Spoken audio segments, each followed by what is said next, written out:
જીવ અને મનની મિત્રતાનું. સ્વામિનારાયણ હરે સંવત 1883ના ભાદરવાવદી પંચમીને દિવસ સ્વામી શ્રી સહજાનંદજી મહારાજ શ્રી ગરડા મધ્યે દાદા ખાચરના દરબારમાં પોતાના ઉતારાને વિશે વિરાજમાન હતા અને સર્વ શ્વેત વસ્ત્ર ધારણ કર્યા હતા ને પોતાના મુખારવિંદની આગળ મુનિ તથા દેશ દેશના હરિભક્તની સભા ભરાઈને બેઠી હતી. પછી શ્રીજી મહારાજ સર્વ હરિભક્તો ઉપર કૃપા દ્રષ્ટિ કરીને બોલતા આવા, જે ભગવાનનો ભક્ત હોય ને ભગવાનની કથા કીર્તન શ્રવણાદિક જે નવધા ભક્તિ તેને જો હરિભક્ત ઉપર ઈર્ષ્યાએ કરીને કરે તો તે ભક્તિએ કરીને ભગવાન અતિશય રાજી થતા નથી અને ઈર્ષ્યાનો ત્યાગ કરીને કેવળ પોતાના કલ્યાણને અર્થે ભક્તિ કરે પણ લોકને દેખાડ્યા સારું ન કરે તો તે ભક્તિએ કરીને ભગવાન પ્રસન્ન થાય છે. માટે જેણે ભગવાનને રાજી કરવા હોય તેને તો લોક રીઝાવવાને અર્થે તથા કોઈકની ઈર્ષ્યાએ કરીને ભક્તિ ન કરવી, કેવળ પોતાના કલ્યાણને અર્થે જ કરવી. અને ભગવાનની ભક્તિ કરતા થકા કાંઈક પોતાને અપરાધ થઈ જાય તેનો દોષ બીજાને માથે ધરવો નહીં. અને જીવ માત્રનો તો એવો સ્વભાવ છે જે જ્યારે કાંઈક પોતામાં વાંક આવે ત્યારે એમ બોલે છે, મને બીજે કોઈએ ભૂલાવ્યો ત્યારે મારામાં ભૂલ પડી, પણ મારામાં કંઈ વાંક નથી. પણ એમ કહેનારો મહામૂર્ખો છે. કેમ જે બીજો તો કોઈ કહેશે જે તું કૂવામાં પડ, ત્યારે એને કહેવે કરીને શું કૂવામાં પડવું? માટે વાંક તો અવળું કરે તેનો જ છે ને બીજાને માથે દોષ દે છે. તેમજ ઇન્દ્રિયોને અંતઃકરણનો વાંક કાઢવો એ પણ જીવની મૂર્ખાઈ જ છે. ને જીવ અને મન તો પરસ્પર અતિ મિત્ર છે. જેમ દૂધને ને પાણીને મિત્રતા છે તેમ જીવને ને મનને મિત્રતા છે. તે જ્યારે દૂધને ને પાણીને ભેળા કરીને અગ્નિ ઉપર મૂકે ત્યારે પાણી હોય તે દૂધને તળે બેસે ને પોતે બળે, પણ દૂધને બળવા ન દે ત્યારે દૂધ પણ પાણીને ઉગારવાને સારું પોતે ઉભરાઈને અગ્નિને ઓલવી નાખે છે. એવી રીતે બેયને પરસ્પર મિત્રાચાર છે. તેમજ જીવને ને મનને પરસ્પર મિત્રાચાર છે. તે જે વાત જીવને ન ગમતી હોય તે વાતનો મનમાં ઘાટ થાય જ નહીં. જ્યારે કાંઈક જીવને ગમતું હોય ત્યારે જ મન જીવને સમજાવે. તે કેમ સમજાવે?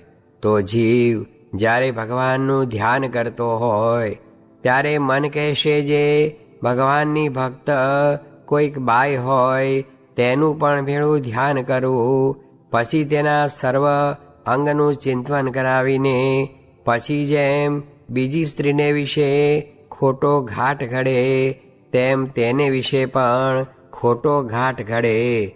ત્યારે જો એ ભક્તનો જીવ અતિશય નિર્મળ હોય તો મનનું કહેવું ન માને ને અતિશય દાસ થાય તો મન એવો ફરીને ક્યારેય ઘાટ ઘડે નહીં.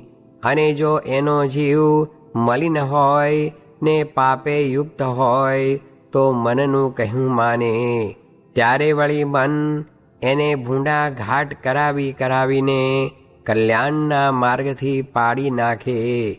તે સારું કલ્યાણના માર્ગથી અવળી રીતે અધર્મની વાર્તાને પોતાનું મન કહે અથવા બીજો કોઈ માણસ કહે તો તેને સંગાથે જે શુદ્ધ મુમુક્ષુ હોય તેને અતિશય વૈર થઈ જાય છે. પછી પોતાનું મન અથવા બીજો માણસ તે ફરીને તેને તે વાર્તા કહેવા આવે નહીં.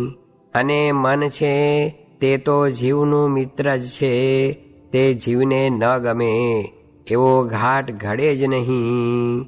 અને જ્યારે કાંઈ મનને અયોગ્ય ઘાટ થઈ જાય ત્યારે જો જીવને મન ઉપર અતિશય રીસ ચડતી હોય તો ફરીને મનમાં એવો ઘાટ થાય જ નહીં. અને જ્યારે મનને સદાય અયોગ્ય ઘાટ થયા કરતા હોય ત્યારે એને પોતાના જીવનો જ વાંક સમજવો, પણ એકલા મનનો વાંક સમજવો નહીં. એવી રીતે સમજીને ભગવાનની ભક્તિ કરે તો તેને કોઈ વિમુખ જીવનો તથા પોતાના મનનો જે કુસંગ તે લેશ માત્ર અડી શકે નહીં. અને નિર્વિઘ્ન થકો ભગવાનનું ભજન કરે. ઇતિ વચનામૃતમ. એ રીતે ગરડા અંત્ય પ્રકરણનું 6ઠું વચનામૃત જે તે થયું.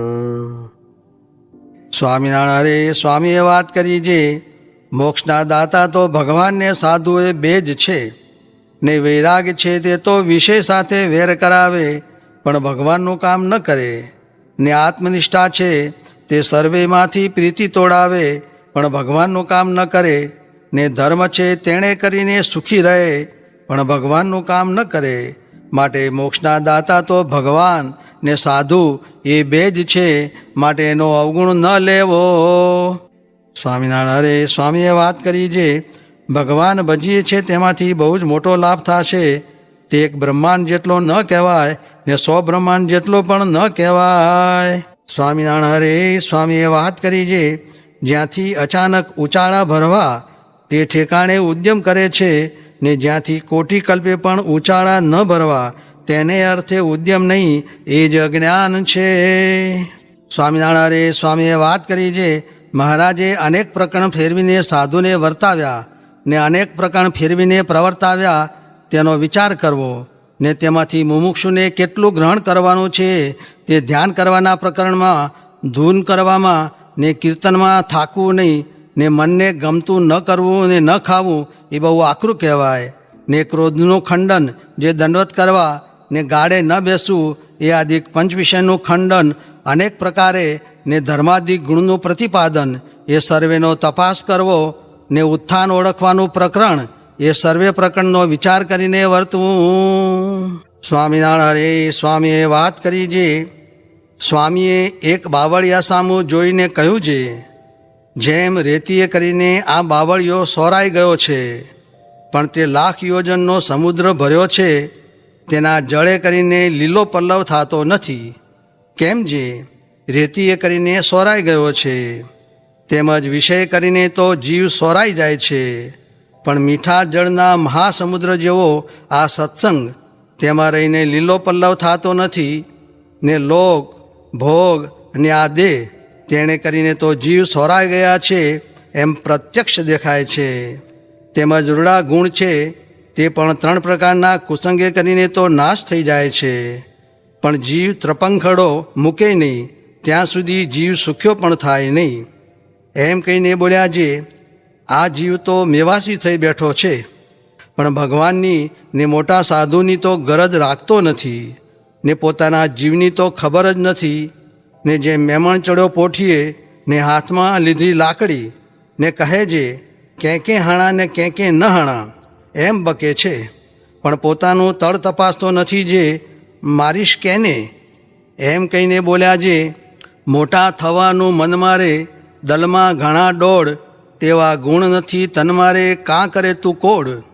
એમ જીવ કોડ તો બહુ કરે, પણ જો મહિનો દિવસ હાથ ધોણું ચાલે તો ખબર પડે, પણ આજ ઓશિયાળા કરે છે.